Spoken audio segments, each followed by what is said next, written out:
so it can't even go for a double protect this turn because it would have to get a triple protect. Does appear to fail that, and Bezod potentially banking on another Encore. This is going to be very difficult for Bezod to work his way out of. Maybe banking on Blizzard missing here. It's going to miss one of them.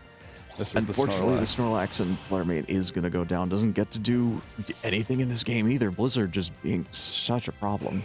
Right, and so Snorlax is the only thing that hasn't been frozen on Bezod's side this far. I don't know if Raging Bolt will get the chance to be frozen. We'll see how much damage this Blizzard potentially will do. But yeah, the freezes were massive, right? Where Bezod was thinking, all right, I can keep Snorlax safe with the Amoonguss. Okay, Amoonguss got frozen. All right, let me buy some time. Maybe Amoonguss can thaw out. Doesn't thaw out. It's fine. Fluttermane can come in, set Trick Room up. Another freeze. Okay, suddenly looking a lot from bad to worse in this situation. And so Justin, off the back of that Blizzard spin, off the back of those freezes, locks in a early game 1 victory here. But if I'm Bezod, I might be thinking, all right, well, it's not likely that he'll get 2 freezes again if I go for the same strategy. And so Justin still might have a reason to adjust a little bit, but the Blizzard spin was quite effective against this team, as Bezod elected to only bring only Terra Water, the Amoonguss, and the Big Fat Snorlax. So Incineroar and the Urshifu, the other ice resistances on the team, were not brought in game 1. Yes, we didn't even see Justin's 4th Pokemon in that game. The Blizzard spam was just so commanding there, proving that with enough freezes, you can bust through anything, no matter how much it resists Blizzard. And you say Snorlax is the only thing that got frozen. It effectively got frozen. Yeah, because it didn't get to do anything after clicking Belly Drum on that one turn. All it got to do was cut its health in half, effectively 25%, thanks to the Citrus Berry. Got all the boosts it wanted. Could not utilize them at all. I don't think Justin took any damage. That's what happens when your opponent doesn't get to click an attacking move. Yeah, so that's good job for Justin. But even Bezod probably can think like, all right, well, I didn't see what that 4th and final Pokemon was, but you got to assume with Dondozo being led, very high likelihood of it being Tatsugiri. Certainly not 100%. Justin still could have brought his own Incineroar or that Tornadus if he so desired, but Tatsugiri feels like the obvious sort of thing to be thinking was in that final slot. So not the most debilitating lack of information for Bezod. Certainly can make that assumption reasonably. You know, whenever you see a Dondozo, especially on lead, you probably think, all right, well, probably Tatsugiri is one of the Pokemon in the back. And so I'm really curious to see which player flinches, who decides to try something, a different approach. But Justin's saying, well, the Blizzard spin worked so well, let me just do that.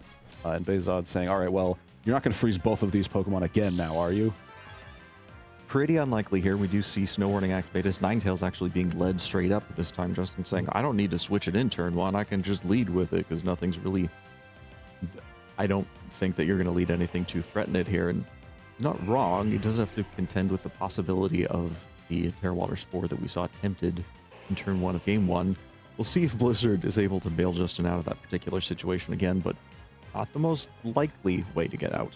Definitely not. Blizzard, you know, it has that 10% chance to freeze, and if you are clicking it a lot, you will statistically get some freezes, but I think Justin might have used up a good amount of his luck in that game 1, so might not want to bank on that in a game 2, but, you know, nice game 1 win for Justin, but now can, you know, approach this knowing a little bit more how Bezod would like to approach it, which will be, of course, once again, committing the Terra Water on that Amoonguss. This one doesn't have Protect. It's the only defensive option it has in the face of these powerful Ice-type attacks. And Fluttermane also has a way to bolster its defense against these Blizzards with that Calm Mind going before everything else. And here's presumably a double Blizzard coming out. So there's the Blizzard, but no, not another double Blizzard. There's the Choice Specs Thunderbolt. There's a lot of damage to that Amoonguss, but not quite enough. Amoonguss still so bulky. So that allows Amoonguss to get a Spore, crucially onto that Ninetales. So Encore, no longer a threat, and Aurora Veil, not an option. Yep, and the only thing that can click ice moves now, because Regice is locked into that Thunderbolt thanks to those choice specs, is asleep. So yeah, Bezod no longer thinking, okay, I need to have something on the field that can stomach these ice attacks. No longer that much of a threat. And Fluttermane with that +1 special defense, given that it has such a high special defense stat, naturally feeling a lot safer on the field right now, barring any sort of critical hit or anything like that. Justin going to pivot out the Ninetales, saying, I'll just save it around for later, maybe set Snow up for later. Dondozo, a reasonably safe switch in here does have to fear a potential +1 Moonblast from that Fluttermane. Yeah, and this Dondozo is not unaware, so we'll feel the full force of that +1 Moonblast, as Raging Bolt will be the Pokemon to switch in for that Amoonguss, and Amoonguss will get some regenerated recovery. And Fluttermane deciding, I'm not that threatened here, let me go for another Calm Mind, and looking pretty effective against this Regice, which is very much caught high and dry here. Thunderbolt into an Assault Vest Raging Bolt is never something you want to go for. That did, pretty much negative damage there. However, now Dondozo is on the field and can threaten with a whole lot of damage should Tatsugiri join the field, which, I don't imagine Regice is going to be sticking around too much longer on the field right now. This Thunderbolt lock is just not helping Justin anymore. No, not at all in this current position. So you can imagine Tatsugiri maybe switching in on this turn, but if it does, remember, this Dondozo is choice banned. It is not going to be able to protect and does have to be concerned with the offense coming out of the now +2 Fluttermane, as well as this, admittedly, Assault Vest Raging Bolt doesn't have any boosting item of its own, but these special defense boosts given by the commander ability will only take it so far, and both of these, at least the Fluttermane, should be outspeeding the Dondozo. Raging Bolt's probably not? No, most likely not, but Thunderclap will be able to go first if that is the option Bezod wanted to go for, as Thunderclap is a pretty guaranteed lock into this Dondozo, since it has no non-attacking moves. Justin wisely deciding to commit the Terra Ghost onto Dondozo, just minimize the damage that Thunderclap can do, which will be the move coming out. So Dondozo takes that relatively well, but how much does this +2 Moonblast do to Dondozo? Quite a lot. Not quite enough. The special attack drop completely irrelevant here, in Dondozo's move of choice for the rest of this game is that Earthquake. How much does that do? Enough to KO the Raging Bolt, but Fluttermane survives with just 15 hit points, and so Justin is, for at least the next turn, no longer playing the game. The game is playing it for him. Bezod knows what's going to happen. Earthquake is going to happen next turn. Yeah, Justin also knows what's going. There are no decisions to be made at this point on Justin's side. The only button in the game is Earthquake. There is only one button. That is all he can click unless he decides to forfeit the game. That's true. Forfeit's an option. That is I the wouldn't choice. recommend it. That is the choice he has to make on these next few turns. Do I click Earthquake or do I quit? That is it. That is the entirety of the decision-making process until Dondozo is felled here. And based on how much damage Moonblast did to Dondozo, looks like another one should get there. It might be close. It could be a roll, depending. And Snorlax, do you think Snorlax wants to take this time to try to set up a belly drum to try to attack, or just protect in the face of this +2 choice band Earthquake? I don't know. I think Bezod could do either one. He could try to break Tatsugiri's Focus Sash. There's a reason to do that. And I think there's also a reason to go for that belly drum, because then you can just start one-hit KOing everything after, post Dondozo. But thankfully, I think thanks to the speed of this Fluttermane and those Calm Minds, this Fluttermane does just kind of checkmate this Dondozo, so no second Earthquake will be coming out. And Dondozo will be KO'd and Tatsugiri forced back onto the field. So that's the Dondozo down and the Terastallization down for Justin. So still has that snow combo in the back. And Bezod is elected to go for the maybe more safe option of just break Tatsugiri's Focus Sash and forget maybe how strong Snorlax can be. That's just a neutral body slam doing 70% almost to Tatsugiri, and Regice hitting the field once again. Makes sense. Justin doesn't want to bring Ninetales out quite yet, and wants to keep it in the back so that once Snow expires, and the following turns he can bring it and get Snow back up again. And now it's hard choice of what does Regice lock into. Blizzard and Ice Beam not great into the thick fat Snorlax. But we saw Thunderbolt probably not going to be doing that much damage either, and so it might just be click the Blizzard button. Yeah, we're familiar with the adage of Rock Slide. There's a similar thing to be said for Blizzard. When there is a Blizzard, there is a way. It's almost more of a way. There's almost more of a way, especially when Snow is active on the field here. Fluttermane going for Moonblast makes enough sense, doing nearly half to Regice. That is a lot of damage. Taunt coming out from this Tatsugiri does carry Taunt. Does stop Snorlax from going for a potential belly drum here. Electing to just go for Blizzard, fair enough. Especially if you get another freeze on that Snorlax. That is one way to get past this behemoth of a Pokemon. Well, we're not going to get to see if this taunt actually would stop this Snorlax, as it is frozen solid. It could have if it had thawed. If it had thawed, yeah, I wanted to see. So also, Justin, yeah, having Regice there so we can click that Blizzard that one turn. Now Ninetales can potentially come in. And yeah, Snorlax very much not enjoying the fact that it is now frozen. So this is the third freeze that Justin's gotten, but he has been clicking Blizzard quite often, but certainly getting more freezes than average based on the number of Blizzards having been connected.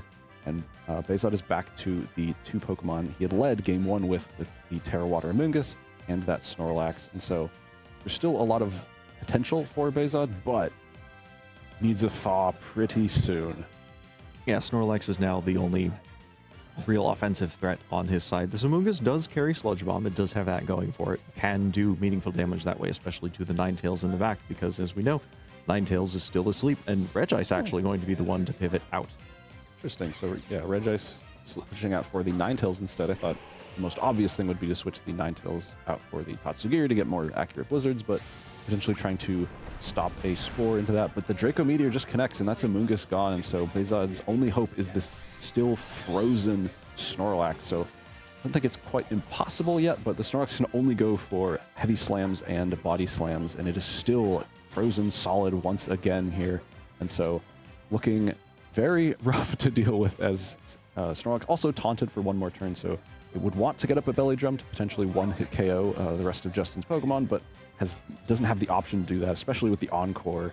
If Snorlax ever goes for an attack that's a move that's not damaging, Encore will just instantly lock up the game on this turn. And so Regice coming back onto the field, and maybe now's the time for Thunderbolt to be the lock.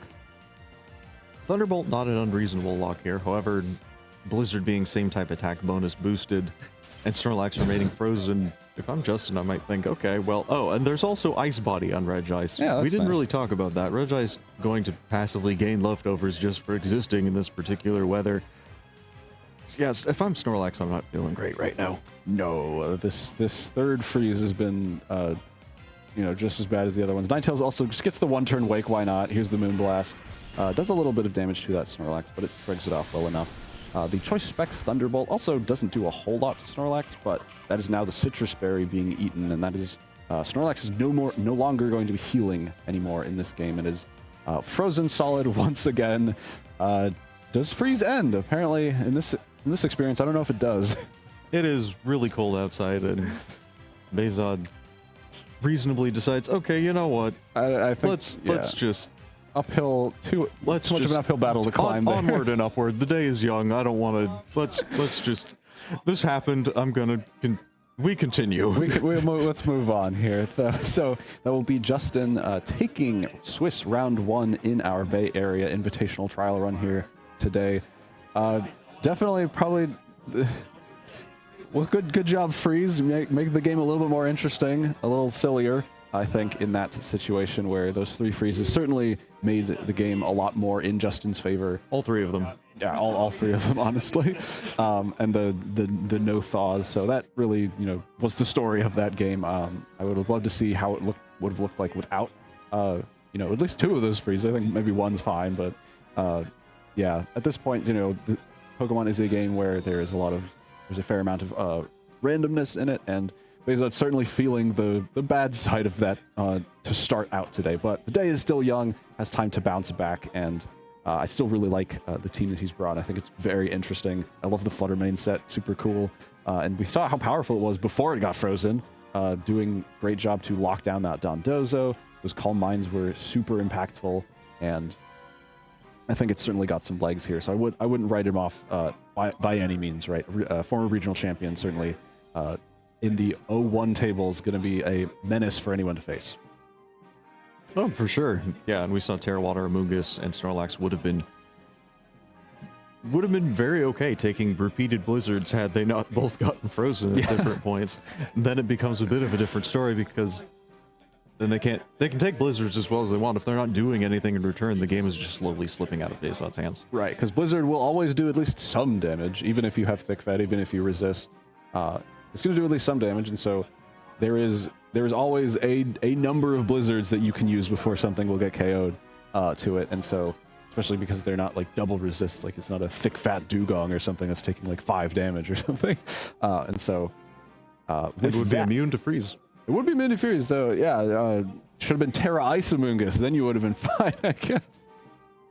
We found it. We found the use for Terra Ice. You don't get frozen. But that will be it for our round 1 here. We'll be back in just a moment for round 2 of our Bay Area Invitational. There's Aaron's hand, as is tradition. So we'll be right back with more action here today. That's all you know.